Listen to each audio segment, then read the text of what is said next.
Hello, my name is Gwen Diagram, and I am so fucking excited to be here. It has been amazing. So you can tweet at me at Gwen Diagram on Twitter, and I'm the lead product tester. I work for a company called Monzo, and you'll hear a little bit about them later. So, how good was today? The food was amazing. The talks were amazing. I learnt so much about accessibility. What Marie taught me, I had no idea about before, and I now understand a lot more about the deaf community, and that's awesome. And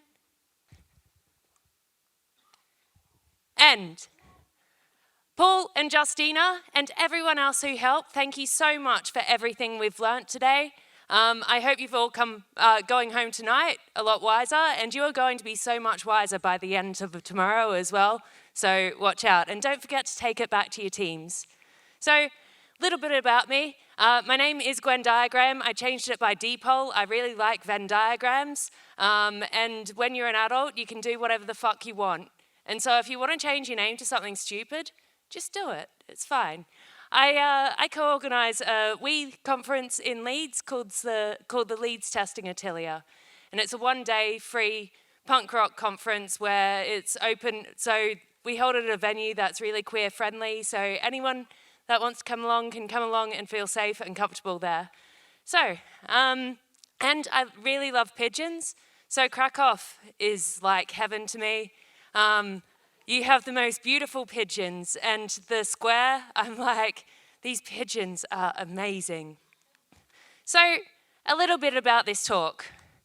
I'm going to be covering a lot of philosophy history. Well, not a lot, that was a lie. I'm going to be covering a little bit of philosophy history.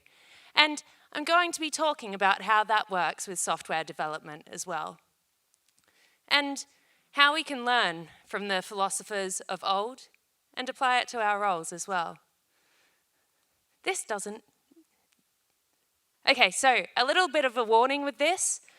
I can't pronounce Greek philosopher names. I really struggle, so when I'm reading it, it looks totally fine, and then when I pronounce it, it's horrible. I did a talk where I was talking about this old BDD framework called Thucydides, and I had to watch how to say Thucydides for ages, so I'm going to mess everything up, and you can come and correct me later. That's totally cool. So first off, does anyone here identify as a cynic? Brilliant. And so how about a skeptic? Nice, a lot more skeptics. And do we have any optimists here? Oh, that's lovely. So I've worked in so many teams by now, and each and every team has a really different culture. And each member of that team has a different attitude as well. And sometimes there's a cynic or two. So what exactly is a cynic? Cynicism, like a lot of philosophies, it started off in Greece. And they all started from one chap. And this chap was Socrates. And Socrates was executed. He was held to trial, and he was found guilty for doing the good work of corrupting the minds of the youth of Athens, which is pretty cool, and impiety, which is not believing in the gods of the state. So, who were these youths that Socrates was apparently corrupting? I'm so glad you asked. So, introducing Antithnes. Antithnes believed in virtue, which means living a simple life and discounting pleasure. Not exactly the same simple life that Paris Hilton was living here, but yeah, totally simple life. And one of his pupils was Diogenes. So Diogenes was a guy who really brought cynicism to light. Diogenes, he was said to live in a tub in the streets of Athens. So the word cynic, it's originally derived from kenes, which is Greek for dog. Due to Antithnes apparently teaching in the gymnasium. So Cynicism means white dog in Greek. But Diogenes took the reference to dog really, really quite seriously. He ate, slept, and he even made love in the streets. This dude was just like a dog. And as well as that, he was an absolute troll. So one of the things that he was really famous for was carrying a lamp through the street in the day, saying that he was looking for an honest man. So because of stunts like this, Diogenes generally wasn't very well liked. I'll be back in a moment. Brilliant. Okay, so Diogenes, he rejected any social values at all. And he considered all people sheep, and he had a really strong disdain for people in general. So he really disagreed with everyone for following normal social norms. So once he was in the market square, and people were taunting him for his dog-like behaviour, sleeping on the streets and making out with people in the streets. That's kind of gross. So they were throwing bones at him and calling him a dog. So instead of him being offended, Diogenes lifted up his leg and he urinated on them. Eventually, he was captured by pirates, and he was sold as a slave. And so when the slave masters, they were like, "So Diogenes, what exactly do you do?" He was like, "I govern men." Which, he sounds like a bit of a jerk. He was peeing on people and, saying that he was the king of people. But he actually had some really cool insights as well. He wanted to live as close to nature as humanly possible, hence living like a dog. So, what does this dude have to do with software development? That was years and years ago. So, the Greek cynic is with a capital C. The cynic now, the one that we normally refer to, it's different. It's with a lowercase c. Some of the values are the same, such as rejecting all thoughts that aren't yours. But cynics now don't usually pee on people. Cynic, as defined by Merriam-Webster, is a fault-finding, captious critic, especially one who believes that human conduct is motivated wholly by self-interest. The modern definition of a cynic, that is, being a fault-finding, captious critic, it can bring images to mind of the commonly known neckbeard, the outsider, human fault-finders, sneering on people enjoying life. So, is that the kind of attitude that we need in software development? There's a few different ways to look at this. As knowledge workers, we hold an incredible amount of power. The world is totally built on what each and every one of us works on. We're building the modern buildings, but instead of physical entities, our buildings are now online, and they cannot be built without us. We have the say in where the world ends up, simply by building the software that the world runs on. So let's have a look at some interesting ethical slips in software. Who here owns a Volkswagen? They're really cool cars. Herbie was awesome, and the Golf Mark 1 is the biggest babe of a car. I love these. But in 2015, the United States Environmental Protection Agency issued a notice to Volkswagen for the violation of the Clean Air Act. I'm sure you know this story because it's absolutely terrifying for all of us. So, of course, someone had to code the cars, and that was a developer, of course, because that's what we do. But they coded it to report lower emissions when they tested it, to enable Volkswagen to receive green car status in the US. The developer that coded this, it was this chap, it was James Liang, and he was sentenced to 40 months in prison. The judge said he was too loyal to his company. What we work on can have really high impact. We can change the world. So maybe some cynicism is actually required here. How about Facebook? So who here actually deleted Facebook after the Cambridge Analytica scandal? Did anyone? Yeah, I did. I was like, screw you guys, you can't have my data. And then you go to conferences and everyone's like, oh, we're talking on WhatsApp, I'll add you on WhatsApp. And I'm like, oh, for God's sake, I don't want to go on WhatsApp because it's owned by Facebook. And like, yeah. Facebook, they just haven't been responsible with data in the past. But could you imagine being Mark Zuckerberg? You look at him and he's haunted now and people make fun of the way he looks, but could you imagine if you built what he did, how you would fucking look? You'd look haunted too. It's really terrifying what we can create and what it can become. The thing is this is early Facebook and people like us, knowledge workers, they coded it. Look at that. That looks like us.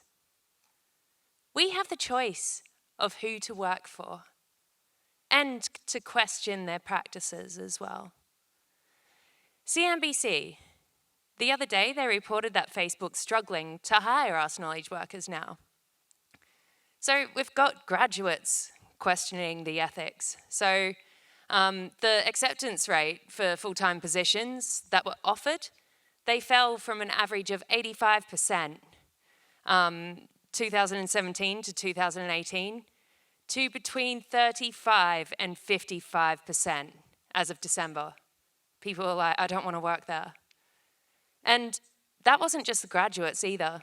That was older people as well. So previously, it was about 90% of people accepting jobs from them. And then in 2019, it went down to 50%, which is huge. So looking at it from that angle, cynicism doesn't build software. And if we point cynicism in the right way, we can actually change the direction of the world. However, what about when cynicism gets in the way of building non-evil software? So, what exactly is non-evil software? Again, let us refer to the Greeks. They were doing some cool stuff.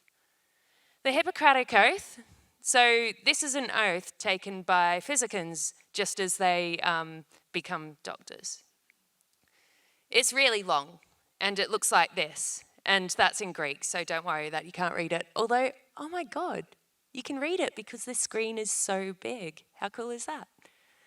But basically, it boils down to do no harm, which is complex because everything that we do has the ability to cause harm.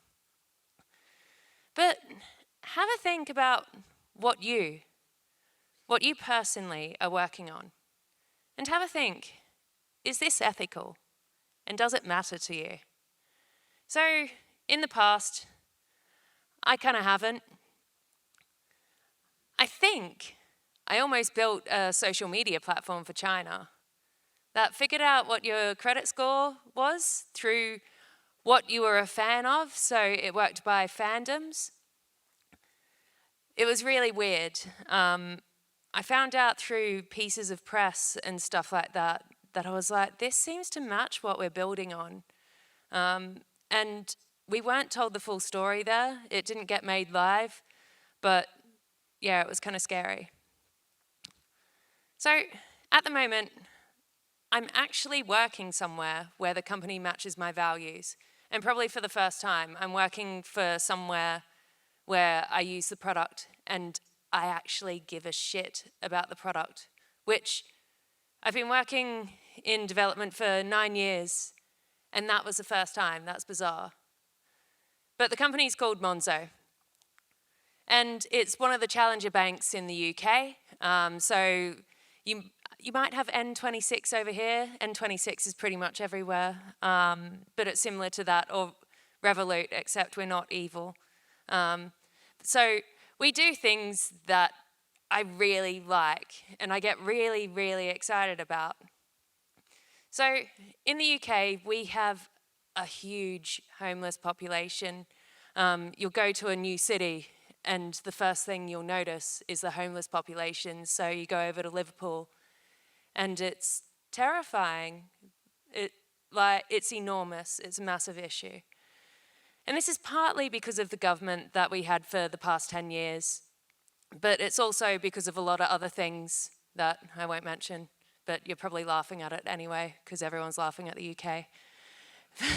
So, in the UK, the homeless people can earn money by working with a company, legitimately. And the company is called The Big Issue. And The Big Issue, it sells magazines. But the problem is no one carries cash around with them anymore. Like Poland, you don't carry much cash either, which is really cool. I went to Germany one time and you're screwed if you don't have cash over there. It's really interesting how different places work. But yeah, in the UK, no one carries cash. So what Monzo's done is we've set up bank accounts for the homeless, where people can scan a QR code to buy a paper. So setting up bank accounts for the homeless is kind of difficult because setting up a bank account, generally you need an address and homeless people don't have addresses. And so what we've done is we give them address as the Big Issue office and then they can have a bank account. So what happens then is people scan this QR code to buy a paper, which goes into their bank account. So then as well, the people that have bought the paper, they can pass it on to someone else, and someone else can buy it off them and scan the QR code, and that goes straight to the homeless person. Which, that's really awesome, and it's something I want to build. It's not evil. It's rad. So I don't need to be cynical here. I don't need to be like, well, that's just fucked, because it's not, to me. However, you can be skeptic. You can be like, well, how is that even going to work? Is that going to work? So, considering if what we are building does indeed cause no harm. So, let's think of issues around that can do some harm. Such as, do we actually have permission to work with this company, The Big Issue? Who are they? Could this expose us or our customers to fraud? Which is a really important question when you're a bank. And does The Big Issue as a partner match our values? So, what's interesting is, because I work at this company, people message me all the time and they're like, oh, you work for Monzo, can we do some knowledge share stuff? And I had a betting company message me because in Leeds, where I live, we've got a whole bunch of betting companies. And so I just started and I was like, oh, can they come and see the office? And they were like, no, because we don't work with betting companies. We actively try and tamper the effect that it's having on our customers, and we don't really want to make them go faster. And I was like, oh, shit, this isn't just lip service. You mean this, that's cool. So skepticism is something we should be using day to day. Who here originally identified as a skeptic? Cool. You're still putting your hands up, which is good. Let's look at the difference between a cynic and a skeptic. So, a skeptic questions with an open mind, whereas a cynic discounts with a closed mind. As Bill Nye, the science guy, says, Bill Nye, do you believe in ghosts? No. However, I'd love to see one. Bring it on. And that's the skeptic mindset. No, but you can prove me wrong, which is cool. But you may have seen in development, people looking at legacy software, this is cool, this is Cobalt, but they're using IntelliSense for Cobalt. How cool is that? And discounting the knowledge that went into it immediately, just being like, no, that's terrible, legacy stuff, throw it away, get out. In the belief that it can be built so much better by the people that are there now. Because they would never have been so stupid to build it in that way. So who here has worked on a failed rewrite? Oh, not as many as I thought. I've worked on 3 now. So I was like, oh, well, everyone, like, this must be common. Everyone must work on rewrites and just be like, well, that's failed, hasn't it? But yeah. So the first one I worked on was my first tester role. And that's me when I was a young tester. You can't see my face, which is a good thing. But it failed really, really quickly because we were trying to build exactly what was built before, which isn't going to happen. These are clones of Dolly the sheep, the clone. So they are different to Dolly, but they're a clone. But your software is not going to work like that. Anyway, you can't build it quickly enough to be useful, which is the main problem. So one of my favorite rewrites that I ever worked on was when I worked over in Brisbane. So we were the 3rd team that worked on it. And each time, the rewrite totally failed, and the team before was fired. And they started building everything new, brand new again, with new tech, right from the ground up. I don't even know if it's released yet. But figuring from what I saw there, the attitudes, how everyone was fired and the rewrite started over each time, I'm going to be a cynic here, and I'm going to say it's probably not released. The next company I worked at, the teams previous hadn't been fired, but they had left. They totally ran away. I went for an interview somewhere, and the dude who was interviewing me, I was like, oh, so you've only been at Skybed a few months, like, where were you before this? He was like, I was at a small place. It was quite terrifying. And I was like, oh, like a startup? And he was like, kind of, like, yeah. And he didn't tell me the name, and it ended up that he was in the team before that worked there, but he was scarred, just like us. The original that they had there was this PHP monolith. And according to developers that don't write PHP, no one writes PHP. Who in their right mind would write PHP? Besides the fact, according to W3 Techs, 79% of the internet runs on PHP. Like, PHP, you might not want to code it, but it fucking works, so maybe you should. I don't code it.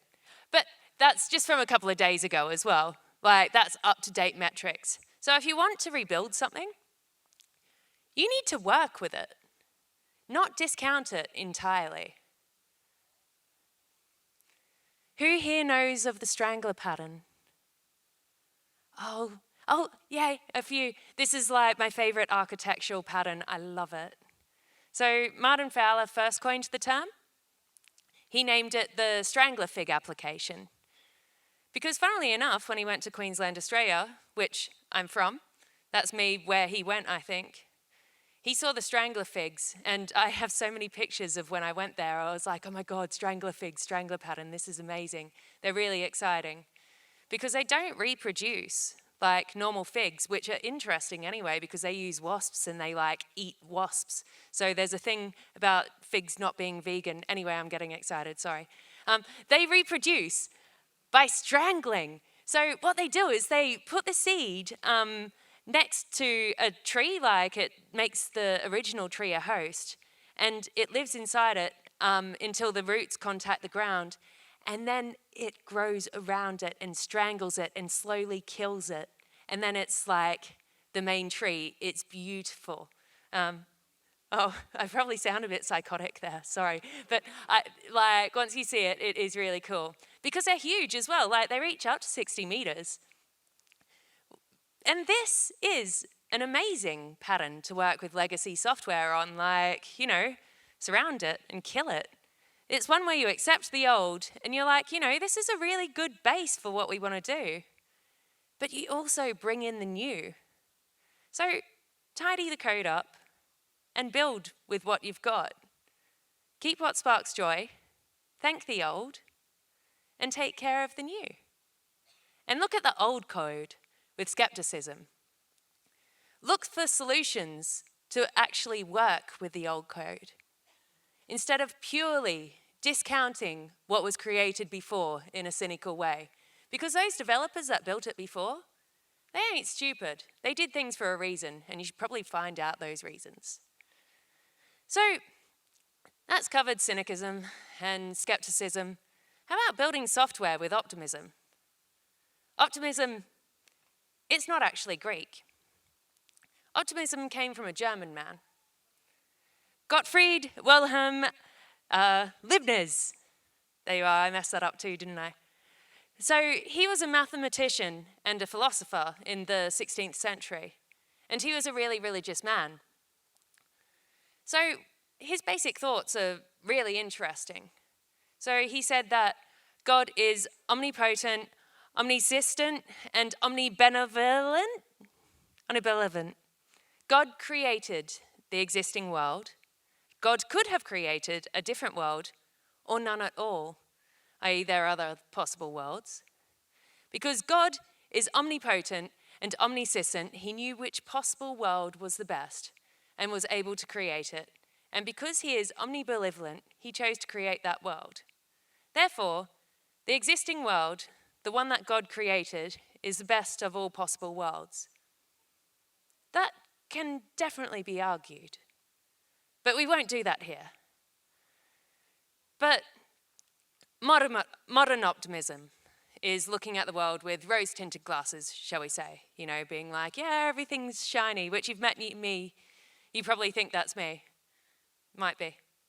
Looking at the world on the basis that it's the best that can exist, which, when you look back to the problems with Volkswagen and Facebook, that's probably not a healthy attitude when you think of that poor developer who was too loyal to his company and believed in his company so much that he put himself in jail. Let's not do that. We need to look at software and products and what people are telling us to build or asking us to build with a healthy dose of skepticism to protect not only ourselves, but to protect the people actually using that software. So, as knowledge workers, does anyone use Party Wizard in their Slack? Yeah, Party Wizard is like my favorite emoji. Party Wizard, he tells you so much. It's just so much excitement, like, yeah, let's go ahead. But we all have the power here as knowledge workers to look at not only systems, but products as well, from any angle that you choose.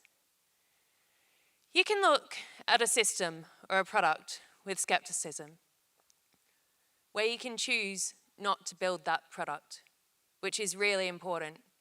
We can choose not to build stuff. And we can question the design and use of a product or a system. From technical, but not only technical, ethical angles, because that is also part of our role. Or you can choose to look at it from a purely positive angle as well. The world runs on our work. So choose what you want to build and choose it wisely. Thank you.